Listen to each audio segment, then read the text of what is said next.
Recorded live from Portland, Oregon, it's the Transamorous Network podcast. Let's get it on. And we're back. I'm Perry Gruber from the Transamorous Network with... This is Remy. And Shannon. And we have as our guest today, Jonathan Hayden, who is the founder of the Trans Supportive Brotherhood, a Facebook group of more than 35 men who are self-identifying as transamorous or trans-attracted. Or trans-supportive. Or trans-supportive, thank right? you, yes. And this group is designed to allow a safe place for these men to come together and explore their personhood and have honest conversation about what it means to be attracted to trans women. Yes. And so now that we've had a wonderful conversation about your wonderful group. Really good conversation. Tell us about you, Jonathan. Yeah, what happened in your life that had you discover your own trans attraction or transamory? What's all the things that led up to the group? Yeah. Okay. Well, not all of them, but you know a few of them. I realized I had an attraction to trans women. I stumbled across it actually, watching HBO. Watching a documentary on HBO, and it was called Sex Bites, and had two women that they were interviewing. I thought were just gorgeous. They were talking about what they were doing in their movies and things like that, they have a group where they make their own movies, and they were talking, and they were going back and forth talking, and then they were showing clips from some of their movies. At the end of the movie, when they yelled "cut," and the girls got out the hot tub, for the first time I'm seeing some penis in my face on the screen. And I'm like, you know how, and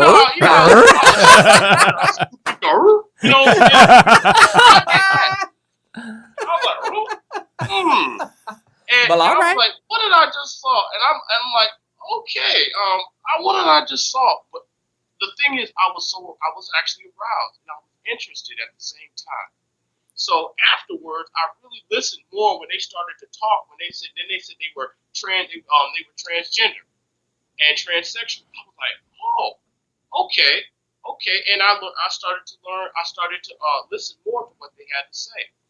And I'm watching this, and I'm aroused, but in my mind, I'm confused too, because I'm like, wait a minute, I just gone on a date the other night. You know what I'm saying? So now here I am, and I'm like, I'm seeing these women, but I'm like, I'm not knowing what I'm seeing really, but it was fascinating. So I come from education background. One of my minor was anthropology.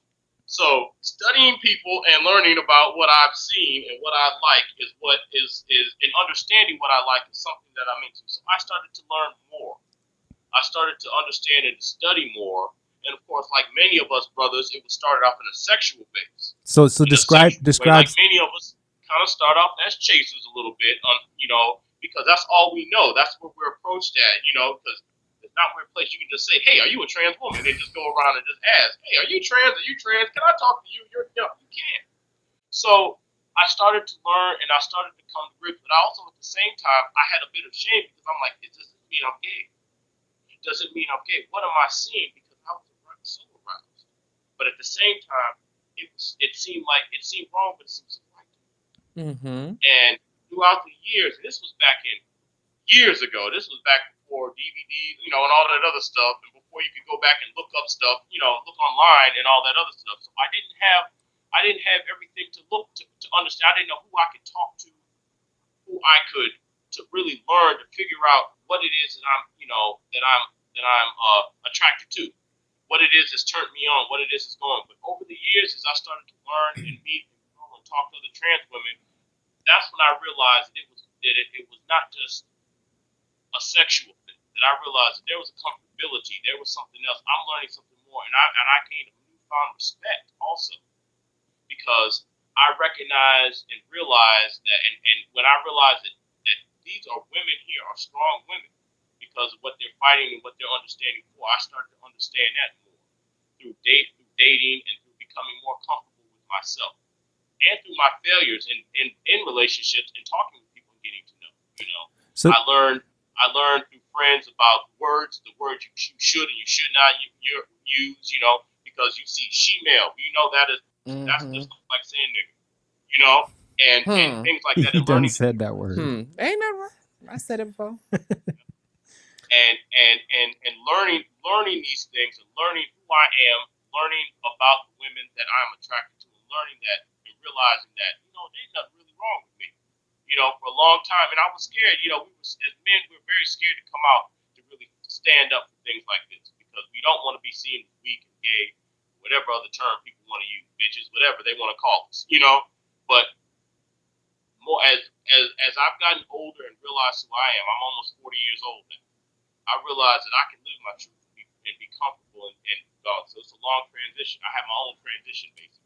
So Jonathan, Yeah, all the see, time. and we've talked about exactly. that. We talk about that Perry, all the show you time. movies. And that's that's something that we have to recognize. The trans supportive, trans attracted, transamorous man is going through his own transition. Right, his own transition, his own coming out. That's right. And it begins, like Jonathan has said, and I don't think any man who's transamorous has not gone through this stage of the chaser stage, for lack of a better word. I like to say they're exploring, and they're trying to explore in a way that's safe for them. And often the only way that's safe for them is to do it on the down low. It's to do it in the places where the seedy places that you find in big cities, and because of where they are in their initial early stages of transitioning, they're afraid of what they're doing. And so, but they can't help it. It's like what Jonathan said. He said, it seems so wrong, but it seems so right. And that's the conundrum that men end up in. It's like, we're irresistibly attracted to you guys. And so, but at the same time, we're taught so strongly that what we're attracted to is wrong. And so we're struggling with this dual identity situation. And of course we're going to be doing it in ways that try to protect our own ego, because nobody wants to be treated like shit, basically. No one does. Right. Right.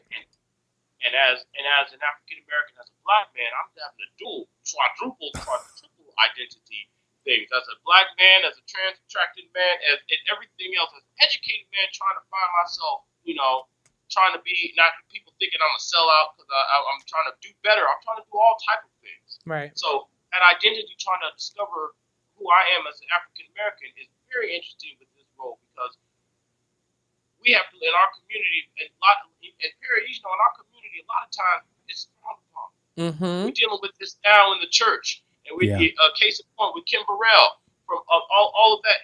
So how do you who am I first? Who am I first? Jonathan. And that is a question that many of us ask. We have to ask, who am I? Am I African American? Am I a trans supportive man? Am I a man? What am I? All of them. What am I? Yeah, I mean, can't you be All of them. all at the same time? Why Right. why do those have to be mutually exclusive? Why do they have to be mutually exclusive, Jonathan? They don't have to be. That's what I came to realize. That's what I came to realize. And that they don't have to be, that I'm an embodiment of all of these things. You know what I'm saying? It's perfect. Fine, brother, right here is an embodiment of all of it. So I'm like, so I've learned that, but that is those are questions that people ask. Yeah. So what is it about the social dynamic that has us having to choose, or at least have the question, who am I first? What am I first? Well, I mean, it's just the pressures of it's that self-esteem aspect of really wanting to fit in. Well, Trying to find, everybody wants to fit in. I like to think of my life, I spent a good portion of my life, and when I do my memoirs, and I've already got it phrased, but a stranger in my own community is my title. Trying to spend my life trying to fit where I'm supposed to be in terms of fit the roles that people say, and I realize I'm all these roles. Right, because cultures and society say this is the way a man should be. This is the way a black man should be. Right. This is the way, a straight man should be. Very good, Remy. That's exactly right. I think that's, it's living in the reality that society has created for us and allowing that to affect you in such a strong way. And we don't realize it, I don't think, until a certain point when you start to realize, wait a minute, I don't have to be this to be a man. Yes. I don't have to be this to be a black man. Yes. I don't have to be this to be straight. Yes. I love it. And one of the things that we're trying to do, going even back to this, is really redefining masculinity. That's something that needs to be done in this society and throughout the world, but different cultures. What what is masculine? What does masculinity mean now? Typical masculinity is a hairy guy, strong, can never show weakness, can never show any Emotion. signs of femininity, completely misogynist, everything else. But that's not what men are today. No, You know, and women don't want that those men, really. Right. Some women do, some women don't. I'm True. a 6 foot 4. I'm 6 foot 4. All right, I'm actually a lot smaller than what I used to be, say 10 years ago. Right? Sorry. Remy's over here gushing. I'll say this. I'll be honest. And say this. I'm a 6 foot 4 man. I'm what defines my masculinity now? Nobody's gonna come up and tell me that anymore. You know what I'm saying? To tell me that you're not a man. I said I can knock you the fuck out, pardon my expression. And I like trans women. Does that make me any less of a punk? Because I do, but I can knock you the fuck out and knock you silly and go on about my business. Does that make me any less masculine? Does that make me any less than you? No. That make me just punk you. So that's a whole nother thing to look at. But we really need to redefine what is masculinity and what is femininity too. Mm-hmm. Yeah. You know? So, Jonathan, what are some of the experiences that you've had in your transition to a full-fledged transamorous male with trans women? Well, I've had some positive ones, some couple relationships I've been in and dating, some positive relationships, and I've had some negative ones too. Negative ones in which I was taken advantage of, or things like that, taken advantage of, or just lied to, and had bad experiences. I like to think that no matter what, I'm looking for myself. No matter what the experience, positive or negative, is something to build for the future. So I look at the experiences. I chalk up the negative experiences. Matching stories. Yep. And I chalk up the negative experiences. I don't let them make me bitter. I've been open to, and I've learned over the years what I'm looking for and the type of woman I'm looking for too. That's another thing. And realizing what I will stand, what I won't stand for. 10 years ago in my 20s, it just had to be a pretty face. You know what I'm saying? I didn't care if it was anything else but a pretty face and the quote unquote passability aspect of it, all that crap. And I realized that's not what I want. I realized we had no problem, back in guys, we would date a prostitute or an escort, things like that. That's not what I want now. So I don't want all these experiences, what I want and what I'm looking for. I want someone who's stable. And when I mean stable, you don't have to be rich, but know where you want to go in life. Have some plans for yourself other than saying, than using the stereotypes. I don't care what your job is, but as long as I don't know you're not on the streets doing something else. Don't get me wrong, each his own to do that, but that's not what I'm looking for in terms of the person for my Matching stories. Matching stories. It's interesting. We have this. The stories are important in people's lives, is what we assert. And when you have, it's interesting when you have the early interpretations of what a trans woman is, which are the stereotypical interpretations, then you tend, because of that story, to meet only women that match that story. Right. But as you begin to change your story about who trans women are, you begin what you want. and what you want and how you feel about yourself. Right. What you will and won't stand for, as he phrased it. Yep. Then you begin to meet those trans women that match that story. And what we assert for both trans women and trans men is trans attracted men. Trans attracted men. Thank you. Is the solution to finding the person that's going to be what you want in your life is in your stories. And it's funny. I was talking with Troy on the phone not too long ago about this, and he was describing this guy whose life is it's kind of in shambles. His family he's transamorous and he's out, but his family's against him. The trans women he meet are really not wholesome women, and he describes this. These are wholesome women over here.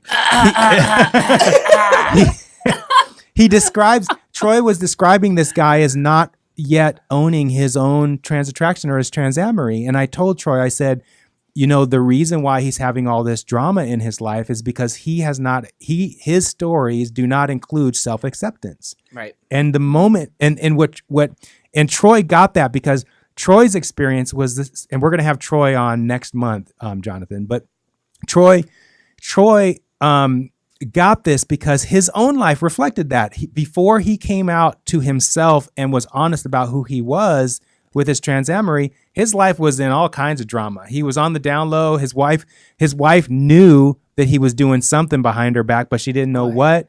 The trans women he was dating on the side they knew that he was doing, that he wasn't. Yeah, he was a skeezer basically. But the moment he owned his stuff, all that stuff went away. Yeah. And you know something with that, that's a very good point, because in our transition, we don't think about the collateral damage that is done. Yep. The collateral damage, and I've had to own up to my collateral damage. I've recently had a conversation with an ex of mine, sis, before and and I remember when she kind of caught me and dealing with with my stuff and dealing with with trans women and stuff like that, and how it kind of hurt her. But I didn't realize the collateral damage that it really had done in my transition, and trying to do all that, how it hurt her. So we have to think about all these things when we do, and the drama that it causes, and the drama even from, and not just for cis women, but other trans women, all of that, and the collateral damage in our growth. Yeah. In which the woman that liked us, that we only saw her for sex. And so what's happened, and so we end up hurting someone who really hurting someone really badly by our own actions, because we weren't comfortable in who we were, and in our own self-acceptance. So the collateral damage is very real, and the collateral damage comes back to you later on in the relationships and what you deal with when you don't accept who you are, don't handle what you've done, and own up, own up to all of that in your transition.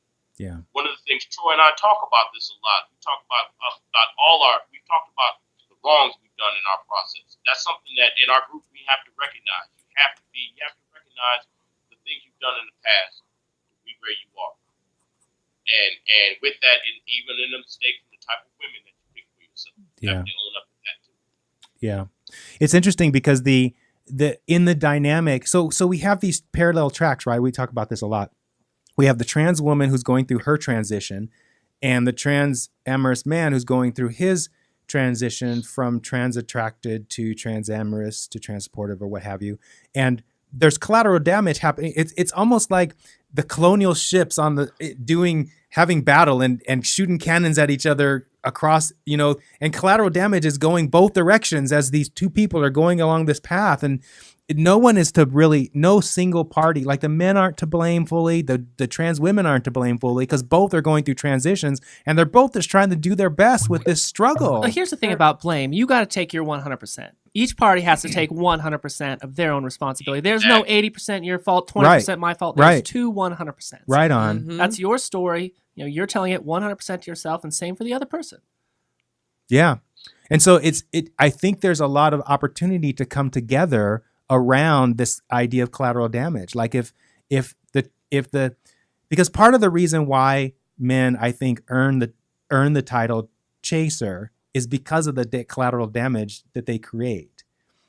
At the same time, those women at the same time are they got to own their 100%. Yes. Don't put yourself in a position to be They have to chased. accept the fact that they want that. If they keep accepting that chaser in their life and the man that's clearly not doing right, well, they got to own their own responsibility. Absolutely. For that. There was a time in my life where that's all I experienced, because that was a story I was telling myself. But only these kind of men would be interested in me because of, and it was to do with my low self-esteem and how I carried myself and where I took myself and how I presented myself.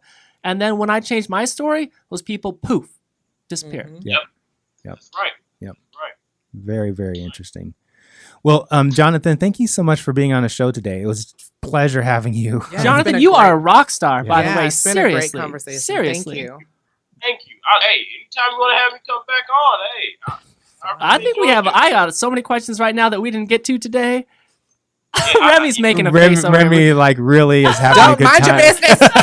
Remy's like, you can come back anytime you want, sugar. Find me on Facebook, and we keep on any questions you have, and I would love to keep on and to talk. This is really cool. This has moved me today.